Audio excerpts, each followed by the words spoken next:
హల్లెలూయా. ఎంతమంది సంతోషంగా ఉన్నారు, ఎంతమంది బాధల్లో ఉన్నారు? ఆమేన్. హల్లెలూయా. నీ దుఃఖము ఈరోజు సంతోషంగా మార్చబోతా ఉన్నాడు. హల్లెలూయా.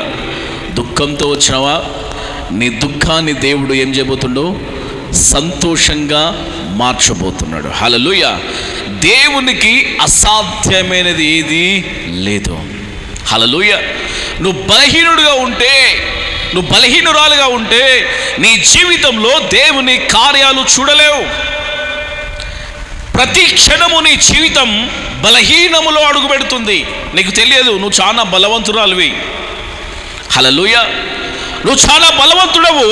నీకు జ్ఞానాన్ని దేవుడు ఇచ్చినాడు, నీకు దేవుడు బలమునిచ్చినాడు, దేవుడు నీకు వివేచన ఇచ్చాడు. కానీ నీవు అనేక విషయాల్లో బలహీనపరచబడుతూ ఉన్నావు. అందుకే అంటే ప్రియమిత్రులారా, బలహీనురాల్ని దేవుడి రోజున ఏం చేయబోతుండో బలపరచబోతున్నాడు. హల్లెలూయా. చూడండి, కీర్తన 40 అధ్యాయము 2వ వచనం. పరిశుద్ధాత్మ దేవానికి వందనాలు ప్రభా, ఈ కొద్ది మాటలు మాతో మాట్లాడి మమ్మల్ని బలపరచండి ప్రభా. నీ కృప చేత ప్రతి బిడ్డని బలపరచమని యేసునామమున తండ్రి, ఆమేన్. 42 చదువు. ఒక దివ్యమైన సంగతితో నా హృదయము బహుగా ఉప్పొంగుచున్నది. ఆమేన్. హల్లెలూయా. ఒక సంగతి ఈరోజు నీకు కావాలా? అవునా కదా? ఏం కావాలమ్మా?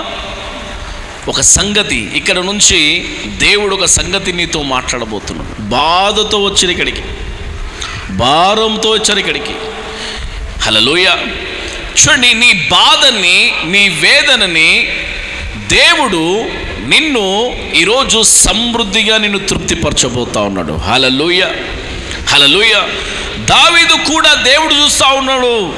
దేవా, నేను నిన్ను చూస్తూ ఉన్నా, నేను బలహీనునే, కానీ ఒక్క సంగతితో నా దగ్గరికి రా ప్రభువా, నాతో నువ్వు మాట్లాడు ప్రభువా. చూడండి, దావీదు తన పరిస్థితులు చుట్టుకున్నాయి, చీకటి కమ్ముకున్నది, ఆవేదనలో, దుఃఖంలో, శ్రమలో, ఆయన వేదనలో కృంగిపోతున్నప్పుడు దేవుని పాదాల దగ్గరికి వెళ్తా ఉన్నాడు. నా ప్రియబిడ్డలారా, ఈరోజు మనం కూడా దేవుని మీద ఆధారపడితే ఏ సమస్య మనల్ని వెంటాడదండి. ఈరోజు చాలామంది అనుకుంటా ఉన్నారు, నా పని అయిపోయింది ఇక, నా జీవితం అయిపోయింది ఇక, నేను ఎదగలేను, నా బ్రతుకు అయిపోయింది ఇక, నాకు ఎవరు లేరు, నాకు ఎవరు సహాయం చేయరు. నేను అంటున్నప్పుడు భూమి మీద ఏ వ్యక్తి నీకు సహాయం చేయకపోయినా దేవుని సహాయం నీ గుమ్మాన్ని తాకుతుంది. గడిచిపోయిపోతాం. హల్లెలూయా. ఈ భూమి మీద ఏ వ్యక్తి నీకు సహాయం చేయకపోయినా దేవుని సహాయము నీ గుమ్మాన్ని తాకుతుంది. హల్లెలూయా. హల్లెలూయా. నేను నిన్ను విడువను, ఎడబాయను, నా అరచేతిలో నిన్ను చెక్కుకున్నా. హల్లెలూయా. ఎలా మరుస్తాడని నిన్ను దేవుడు? నీ ఆకారాన్ని చూలే, నీ రూపాన్ని చూలే, నీ ధనాన్ని చూలే, నీ జాబును చూలే, నీ మనసును చూసిండు దేవుడు. గడిచిపోతాం. ఏం చూసిండండి? హల్లెలూయా. నేను అందరు వెలివేస్తురేమో, నేను తిడుతురేమో, నువ్వు పనికిరావు, నీ బ్రతికింతే, నీ జీవితం ఇంతే, నువ్వు దేనికి ఉపయోగలేవు అనుకుంటున్నాడేమో, కానీ దేవుడు అంటున్నాడు, నా కుమారి, నా కుమారుడా, నేను ఇష్టంగా ప్రేమిస్తున్నా, ఇష్టంగా ప్రేమిస్తున్నా. నీలో లోపం ఉండొచ్చు, నీ లోపాన్ని నేను సరిచేసి నేను నీతిమంతుడిగా నేను నిలబెడతా. హల్లెలూయా. హల్లెలూయా. వేసండి, మనం కొందరికి నచ్చం, కొందరు మనం వెలివేస్తారు, కొందరు మనం నిందలేస్తారు, కొందరు మనను పక్కకు పెడతారు. కానీ దేవుడు అంటున్నాడు, నీ లోపాన్ని సరిచేసి నేను నిన్ను స్థిరపరుస్తా. హల్లెలూయా. అలాంటి దేవుని వదులుకుందామా? హల్లెలూయా. నీ జోబులో డబ్బులు లేకపోవచ్చు, దేవుడు నీకున్నాక అంత గొప్ప ధన్యతరాలు, ధన్యుడు, ఇంకేం కావాలండి? హల్లెలూయా. చాలా గొప్పవాడు ప్రియమిత్రులారా. మనము ఆరాధిస్తున్న దేవుడు, మనము స్తుతిస్తున్న దేవుడు, మనము సేవిస్తున్న దేవుడు. ఆయనకు నువ్వు ఇష్టడవు, నమ్మకమైన దాసుడవు, నమ్మకమైన దాసురాలివి. కనుక ఆయన ఏ రోజు నిన్ను కీడు విషయమైన ఎన్నడు పడేయడైనా నిన్ను లేవనెత్తనికి స్థిరముగా ఉన్నాడు. నీ కుటుంబంలో బలమైన కార్యాలు చేయబోతున్నాడు. హల్లెలూయా. చూడండి, ఇక్కడ ఏమంటున్నాడు, నేను రాజుని గూర్చి రచించిన దాన్ని పలికెద్దను, నా నాలుక త్వరగా రాయవాని కలము వలె ఉన్నది. 40 40 యెహోవా కొరకు నేను సహనంతో కనిపెట్టుకొంటిని. ఆయన నాకు చెవియొగ్గి నా మొర ఆలకించెను. నాశనకరమైన గుంటల నుండి జిగటగల దొంగ ఊబిలో నుండి ఆయన నన్ను పైకెత్తెను. ఆమేన్, హల్లెలూయా. ఈరోజు నాశనంలో నువ్వు ఉన్నావేమో, ఒక గుంతలు పడిపోయినావు. అది డిప్రెషనే కావచ్చు, భయమే కావచ్చు, అప్పే కావచ్చు, వ్యాధే కావచ్చు, రోగమే కావచ్చు.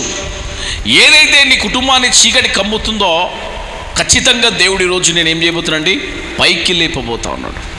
హల్లెలూయా. ఆయన నేను పైకి లేపబోతా ఉన్నాడు. నీ కుటుంబాన్ని బాగు చేయబోతా ఉన్నాడు. నాశనము నేను వెంటాడుతుందేమో. ఈరోజు నీ భర్త, నీ పిల్లలు భయంకరమైన మద్యానికి బానిసైపోయారేమో. వారి విషయంలో నువ్వు కృంగిపోతున్నావేమో, వారి విషయంలో ఆవేదన చెందుతున్నావేమో. నీ జీవితంలో సరైన మేలు, సరైన ఆశీర్వాదము, సరైన కృప లేదని నువ్వు కృంగిపోతున్నావేమో. కానీ దేవుడు నేను అలా చేయడం అతనికి ఇష్టం లేదండి. నీ జీవితంలో ఒక ప్రత్యేకత కార్యాలను చేయబోతా ఉన్నాడు. హల్లెలూయా. ఎందుకంటే దావీదు దేవుని మీద ఆధారపడతా ఉన్నాడు, ప్రార్థన చేస్తా ఉన్నాడు. ప్రభువా, నీవు నా మొర్ర ఆలకించు. హల్లెలూయా. నా మొర ఆలకించు ప్రభువా. నన్ను ఏదైతే నాశనం చేస్తుందో, నిజంగా ఈరోజు నిన్ను, నీ కుటుంబాన్ని ఏదో నాశనం చేస్తావు. నీ జీవితాన్ని అనేక చీకటిలో తీసుకెళ్ళిపోయి నీ బ్రతుకుల్లో అవిశ్వాసాన్ని పుట్టించి కదండి. కొందరు అంటూ ఉంటారు, మాకు ఫోన్ కాల్ చేసి, అయ్యగారు ఈ బ్రతుకు బతకడం నాకు ఇష్టం లేదు, నాకు చనిపోవాలనిపిస్తుంది. ఇప్పుడు గంట ముందు నాకు 2 కాల్స్ వచ్చినాయి. వాళ్ళు ఎక్కడో హైదరాబాద్లో ఉన్నాడు, ఎక్కడో చాలా 400 కిలోమీటర్ దూరంలో ఆంధ్రలో ఉన్నారండి. కాల్ చేసి అంటూ ఉన్నారు, అయ్యా ఒళ్ళంతా బాధ, నా బ్రతుకు మీద నాకే విరక్తి వస్తుంది, నేను చనిపోవాలనుకుంటున్నా, నాకు బ్రతుకు మీద నాకు ఆశ లేదు. హల్లెలూయా. చూడండి, మనము ఓడిపోయినప్పుడు, మనము నష్టపోయినప్పుడు, మనం అప్పుల పాలైపోయి మోసపోయినప్పుడు, మన భర్త తావుడికి బానిసైపోయినప్పుడు, మన జీవితంలో ఓటమి పాలున్నప్పుడు మనని ఎవ్వరు తలుపు తట్టరండి. ఏ స్నేహితుడు, ఏ బంధువు, నీ రక్త సంబంధులు, నీ స్నేహితులు ఏదో నీ నాలుకకు దాహము తీర్చే ఒక గ్లాస్ వాటర్ సహాయం చేస్తారేమో కానీ పరిపూర్ణమైన విడుదల ఎవ్వరు నీకు ఇవ్వరండి. హల్లెలూయా. ఆ అంచులో పడిపోయిన నీ జీవితం ఈరోజు ఉంటే ఆయన మానవ రూపీయ భూమి మీదకి వచ్చి తన పరిశుద్ధమైన రక్తము ద్వారా చిందించి మరణాన్ని తిరిగి లేచిన మృత్యుంచేయని క్రీస్తు రక్షణ మనకున్నదని నమ్ము ఈరోజు నువ్వు. హల్లెలూయా. ఆయన రక్తములో నీకు పాప క్షమాపణ ఉన్నది, ఆయన రక్తములో నీకు విడుదల ఉన్నది, ఆయన రక్తములో నీకు స్వస్థత ఉన్నది, ఆయన రక్తములో నీకు మార్గం ఉన్నది, ఆయన రక్తములో మనకు నిత్య వెలుగు ఉన్నది. ప్రియమిట్లారా, హల్లెలూయా.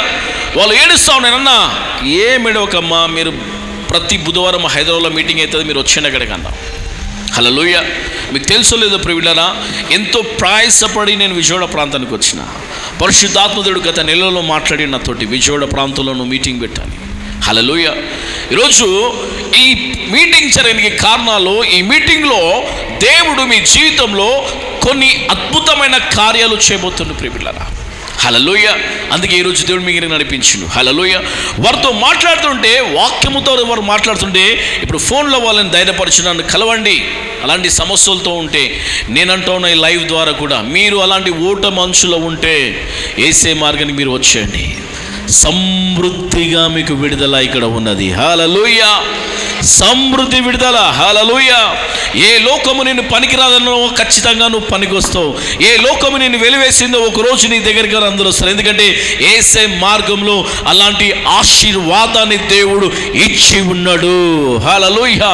కనుక నీ జీవితంలో కూడా దేవుడు అద్భుత కార్యాలు ఈరోజు జరిగించబోతుండ్రు. అద్భుతమైన మేలు ఈరోజు దేవుడు జరిగించబోతున్నా. ప్రియమిట్లరా, ఈరోజు నీ జీవితము చీకటి సమస్యలతో ఉన్నదేమో, పరిశుద్ధాత్మ దేవుడు మాట్లాడుతున్నాడు. ఇక్కడ ఈయన నాశనకరమైన గుంతలో పడ్డాడండి కదండి. కొంతమందిని అనేక రకాలుగా నాశనం చేసే దురాత్మ శక్తులు ప్రతి కుటుంబంలో పనిచేస్తూ ఉన్నాయి. భక్తి లేక, ప్రార్థన లేక, సావాసం లేక కొంతమంది దేవుల్లో నమ్మకం ఉన్న కూడా కొన్ని కుటుంబాలని అనేకమైన శోధనలో ఉన్నారు ప్రేమిలారా.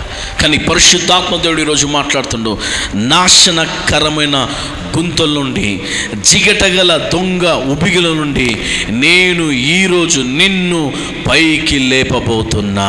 హల్లెలూయా, హల్లెలూయా. ఎవరు నేను పైకి లేపుతున్నామా? ఎవరు పట్టుకుంటారు ఇప్పుడు నీ చెయ్యి? బ్రదర్స్ అండ్ సిస్టర్స్, దేవుడు నీ చెయ్యి పట్టుకొని నిన్ను లేపబోతా ఉన్నాడు. నువ్వు ధన్యుడవు, ధన్యురాలివి. హల్లెలూయా. నువ్వు ధన్యుడవు, ధన్యురాలివి. హల్లెలూయా. ఇదిగో ఈరోజే నీ సమస్యలు ఇక్కడనే విడిచిపెట్టి వెళ్ళిపో. ఈరోజు ఇక్కడనే నీ డిప్రెషన్ విడిచిపెట్టిపో. ఇక్కడనే నీ ఓటమిని విడిచిపెట్టిపో. ఎందుకంటే దేవుడు ఈరోజు నీ మీద ఆశీర్వాదముతో, అభిషేకముతో ఇక్కడ నీ మీద దిగి ఉన్నాడు. నీ పట్ల దేవుడు బలమైన కార్యాలను చేయబోతున్నాడు. మనము సేవిస్తున్న దేవుడు శక్తిమంతుడు ప్రియులారా. ఎందుకు నువ్వు బలహీనుడు అయిపోతున్నావు నీ సమస్యలు చూసి? ఎందుకు నువ్వు అనాలోచన కలిగి ఉంటున్నావు నీ సమస్యలను చూసి? నీ లైఫ్ ఇంకా అయిపోలే, నీకు ముందు భవిష్యత్తు బాగుంది. నీ జీవితంలో దేవుడు అద్భుతాలు చేయబోతుండు, అనేక కార్యాలు చేయబోతుండు నీ కుటుంబం పట్ల. నీ పిల్లలు మారలేని బాధపడుతున్నావా? నీ భర్త మారలేని బాధపడుతున్నావా? అయ్యో ఇంకా నా జీవితంలో మేలు జరుగుతుందని చెప్పేసి అనాచలు కలిగి ఉన్నావా? దేవుడు ఇక నీ జీవితంలో బలమైన కార్యాలు చేయబోతుండు. పడిపోయిన వారిని లేవనెత్తబోతుండు. అనేక మందిని మార్చబోతుండు నీ కుటుంబంలో. నీ కుటుంబం ద్వారా దేవుడు ఆశ్చర్యమైన కార్యాలను చేయబోతుండు ప్రియులారా. కనుక ఈరోజు విశ్వసించు, నమ్ము, నీ పట్ల అద్భుతమైన కార్యాలను దేవుడు చేయబోతుండు. హల్లెలూయా. చూడండి ఏమంటున్నా, ఇంకా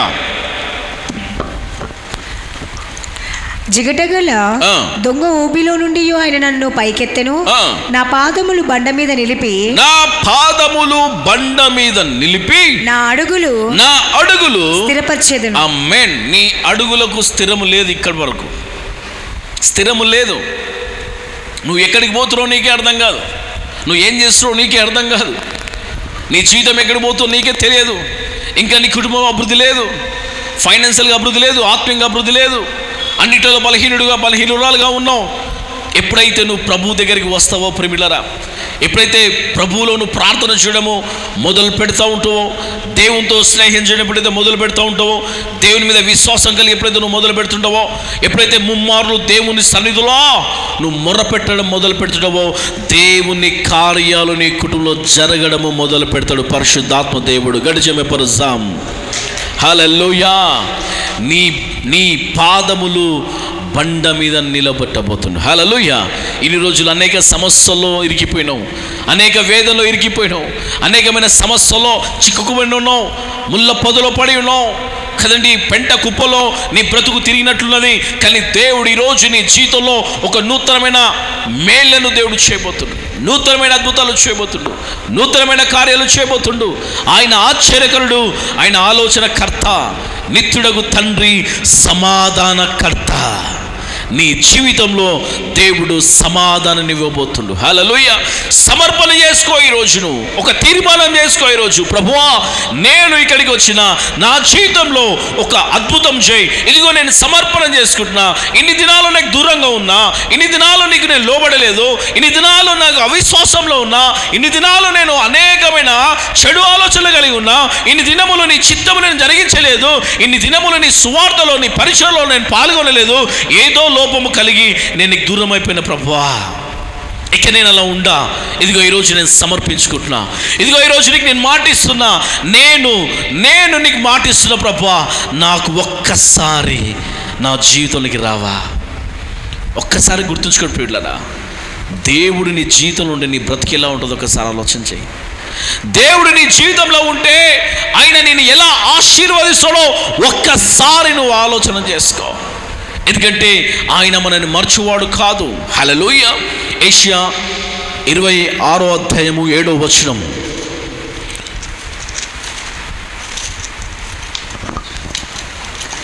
అచ్చట కృతజ్ఞతాస్తుతులు చెల్లించుతును. 26:7 యెషయా. నీతిమంతులు పోవు మార్గము సమీపముగా ఉన్నది. హల్లెలూయా. నువ్వు దేవునికి ఈరోజు తీర్మానం చేసుకో ప్రియులారా. నువ్వు ఏదైతే దేవుని విడిచిపెట్టినవో ఈరోజు ఒక తీర్మానం చేసుకో. ప్రభువా, నీవు నన్ను ఒక్కసారి జ్ఞాపకము చేసుకో. హల్లెలూయా. నీవు నన్ను ఒక్కసారి జ్ఞాపకము చేసుకో. హిజ్కియా మరణం, శ్రమ అతన్ని తాకేసింది, వేదన తాకేసింది. ఎవరి దగ్గరికి పోలే, అన్నదమ్ముల దగ్గర పోతే, అక్క చెల్లెల దగ్గర పోతే, బంధువుల దగ్గరికి వెళ్తే, స్నేహితుల దగ్గరికి వెళ్తే నా ప్రాణాన్ని కాపాడతాడా, నా ప్రాణాన్ని వారు రక్షించగలరా, లేకపోతే ఇంకెవరి దగ్గరికి వెళ్ళినా నాకు ఓపిక సహనాన్ని ఇచ్చి నన్ను బలపరుస్తారా? ఎవరు బలపరచరండి, ఎవ్వరు బలపరచరు మనని.